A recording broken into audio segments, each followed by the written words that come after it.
Assalamualaikum warahmatullahi wabarakatuh. Waalaikumsalam warahmatullahi wabarakatuh. Ya, baik. Nah, sekarang hari ini kita masuk di bab 6. Jadi informasi saja untuk ulangan akhir semester nanti cukup bab 1 sampai bab 5 relativitas. Ini untuk next bab berikutnya. Target Pak Budi pribadi adalah semester dan sampai selesai semester 2 materi udah selesai. Kenapa? Karena saya ingin kalian semua untuk mereview lagi materi-materi di kelas 10 dan kelas 11. Itu penting. Biasanya sudah kalian lupakan.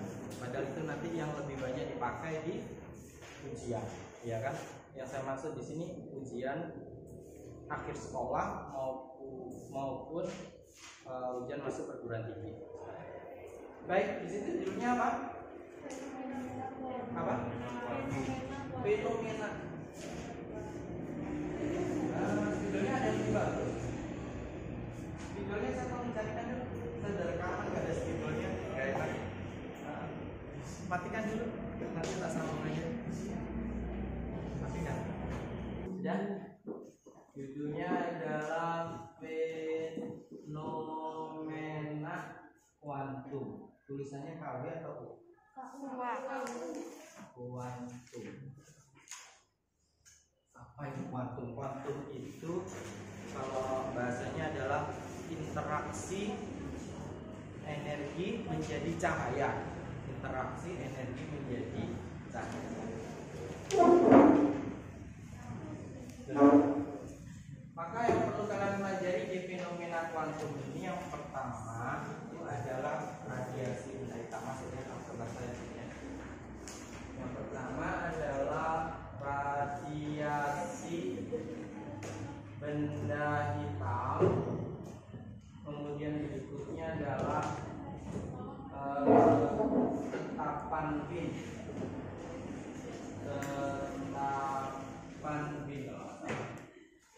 Baik, radiasi benda hitam. Radiasi benda hitam ini pernah kalian pelajari waktu belajar perpindahan kalor. Masih ingat perpindahan kalor ada apa saja? 1. Konduksi, 2. Konveksi, terus radiasi. Radiasi inilah kita bahas, yaitu radiasi khususnya pada benda hitam. Kalau kalian jemur pakaian, satu kaos berwarna hitam, bahannya sama dari katun, satu lagi kaos berwarna putih, tingkat kebasahannya sama, dijemur di matahari, mana yang lebih kering? Kenapa? Karena benda hitam itu banyak menyerap panas. Wah, berarti Pak Budi dulu sering menyerap panas ya karena hitam gitu ya. Ya mungkin ya, saya dulu sukanya layangan dulu, kalau udah layangan lupa mungkin gitu. Tapi enggak lah ya, hitam putih seseorang itu karena pengaruh ada pigmen namanya pigmen. Radiasi benda hitam. Nah, berapakah daya atau intensitas yang diserap oleh benda berwarna hitam? Maka cara ngitungnya P sama dengan emisivitas konstanta Boltzmann dikali A dikali dengan suhu, tapi harus dalam bentuk Kelvin ya, pangkat 4. Ulang lagi, emisivitas ada di buku. Emisivitas itu adalah tingkat warna benda atau kepekatan benda. Kalau bendanya hitam sempurna maka E-nya adalah 1. Kalau bendanya agak keputih-putihan berarti 0, sekian. Ya, kalau 1 berarti dia hitam sempurna. Konstanta Boltzmann ini besarnya 5,67 kali 10⁸. A luas permukaannya T, ini adalah suhu dalam Kelvin dipangkatkan 4. Ini adalah radiasi yang ditangkap oleh benda hitam. Benda hitam itu kemampuan menyerap kalornya bagus, meradiasikannya juga paling bagus. Bagaimana kalau menghitung intensitas? Maka intensitas itu adalah daya dibagi dengan luas penampang, sehingga penampang di atas sama aja, cuma A-nya menjadi gelap. Jadi kita menghitung bagaimana tingkat radiasi benda hitam. Berikutnya adalah tetapan Wien. Kalau nggak salah dicek ya, tetapan Wien itu panjang gelombang maksimum dikali dengan suhu sama dengan konstanta Wien.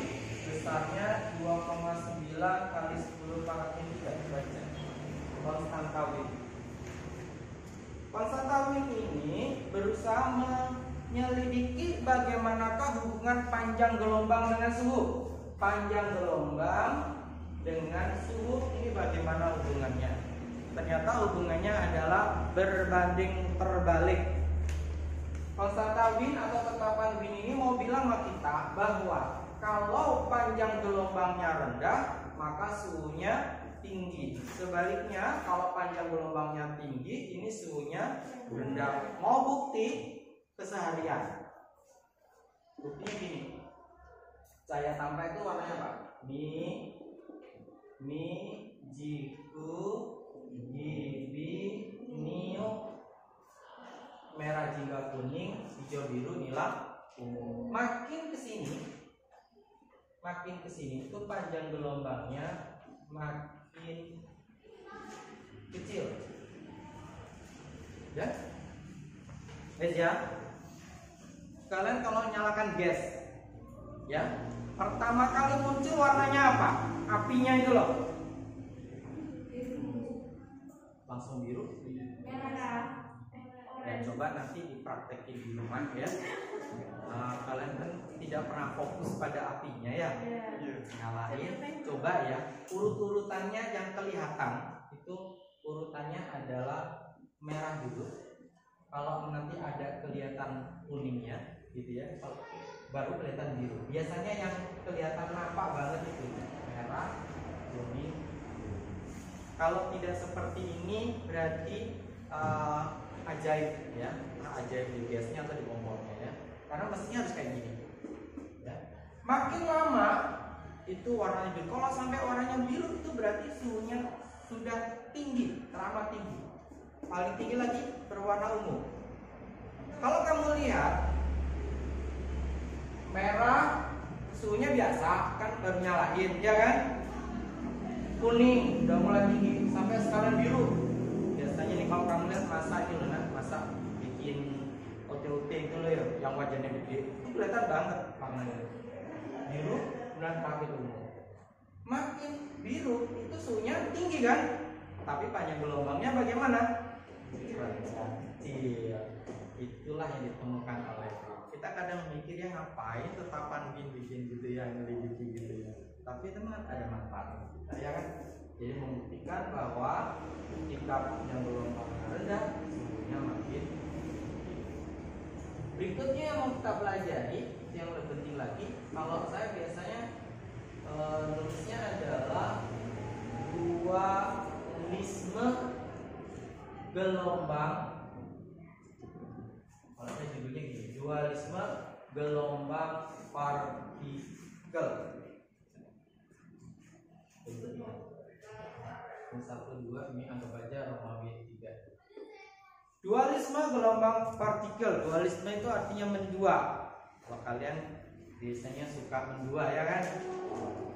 Boleh, mendua boleh aja, asalkan harinya nggak bentrok gitu ya. Jangan sampai ketemu anda di bahaya. Dualisme maksudnya dualisme gelombang partikel itu artinya bahwa gelombang cahaya itu bisa bersifat sebagai partikel, sebaliknya partikel pun bisa bersifat sebagai gelombang. Itu maksudnya. Kita lihat dulu yang pertama. Pertama adalah gelombang bersifat sebagai partikel. Nih, gelombang bersifat sebagai partikel. Sebelum ke sana mau saya sampaikan dulu. Pertama adalah apa cirinya gelombang, apa cirinya partikel. Gelombang itu cirinya pertama dia punya panjang gelombang, ya. Gelombang punya frekuensi dan seterusnya. Tapi kalau partikel itu paling gampang, dia punya massa. Kalau benda berpunya massa, dia bisa bergerak. Itu cirinya gitu. Nah, sekarang kita mau buktiin apa benar sih gelombang itu bersifat sebagai partikel. Yang membuktikan pertama itu adalah percobaannya ini Planck.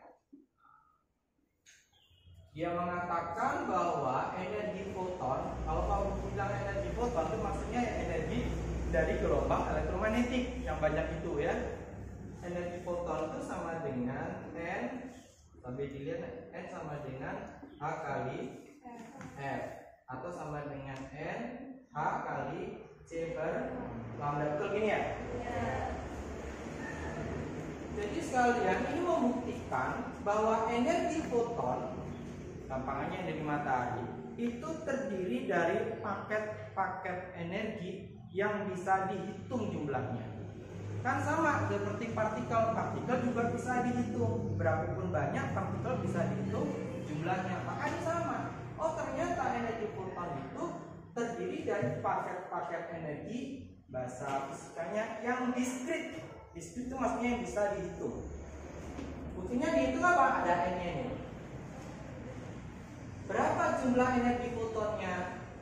Energi fotonnya sama dengan 8 kali H kali F. Ini frekuensi. Berikutnya ada yang namanya efek fotolistrik.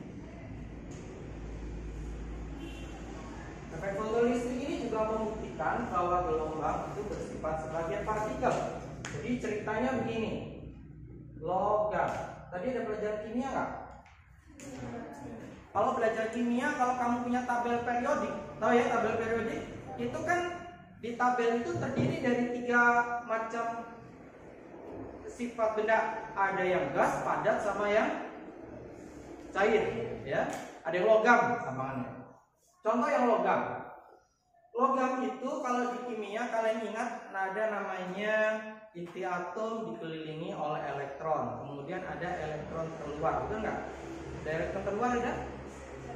Elektron terluar ini sempurna kalau jumlahnya berapa? 8. Masih ingat nggak waktu belajar ikatan itu? Hai, kimia ada ikatan ion, ada ikatan kovalen. Yang menyebabkan mereka berikatan itu kan karena jumlah elektron terluarnya nggak jangkep gitu kan, sehingga dia mengambil atom satunya lagi. Di setiap logam itu ada elektron terluar. Elektron terluar inilah yang akan bisa keluar. Pak, bagaimana cara mengeluarkannya? Dengan menyinari. Jadi ada sebuah logam punya elektron luarnya menyinari dengan energi foton. Maka apa yang terjadi? Elektron ini akan lepas dari ikatan dengan atomnya dan kemudian elektronnya akan terlempar keluar. Saya ulangi lagi. Jadi efek fotolistrik itu ceritanya ada sebuah logam ditembak dengan energi foton, maka energi foton ini akan mampu melepaskan elektron dari ikatannya itu kemudian terlempar keluar. Atau dengan kata lain, energi foton itu dipakai untuk mengatasi energi ambang. Energi ambang itu energi ikat antara elektron. Kalau sudah keluar digerakkan dengan energi kinetik. Ini adalah efek fotolistrik. Bisa dimatikan dulu, mau saya geser. Yuk ya. Berikutnya adalah kita mau buktiin bahwa partikel itu juga bisa bersifat sebagai gelombang. Apa cirinya tadi bersifat gelombang? Dia harus punya panjang gelombang ya. Maka sambil dilihat di buku panjangnya di situ, itu adalah percobaan efek Compton. Compton nama temennya ilmuwan. Efek Compton tuh gini, dia melakukan percobaan, ada sebuah elektron ditembak dengan sinar X. Elektron kan partikel ya, ditembak dengan sinar X. Apa yang terjadi? Ternyata dia menghasilkan energi foton. Di samping karena ditembak, elektronnya juga bergerak. Di mana panjang gelombang energi fotonnya adalah di buku M0 kali C dalam kurung 1 minus kosinus alfa. Kosinus alfa itu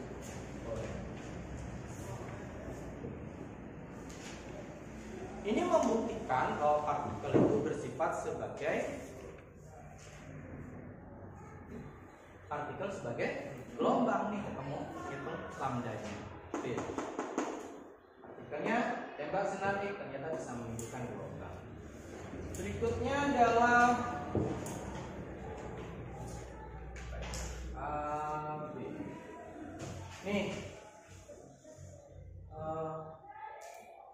Ini hipotesa de Broglie.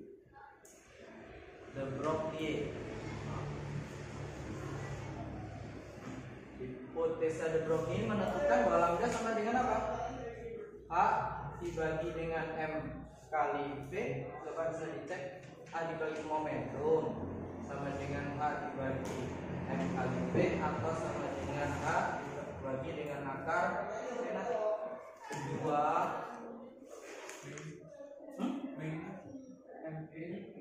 massa kali elektron.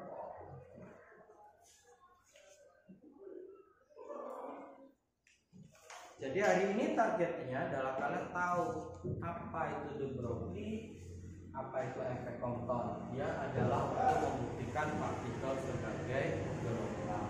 Apa itu efek fotolistrik dan Planck, itu untuk membuktikan bahwa gelombang bersifat sebagai partikel. Selebihnya mudahlah kalau hanya masuk-masukkan rumusnya gitu. Karena rumusnya yaitu nggak bisa macam-macam lagi. Ya, oke, baik, bisa dicoba di latihan yang ada di buku. Aku diakhiri dulu. Assalamualaikum warahmatullahi wabarakatuh.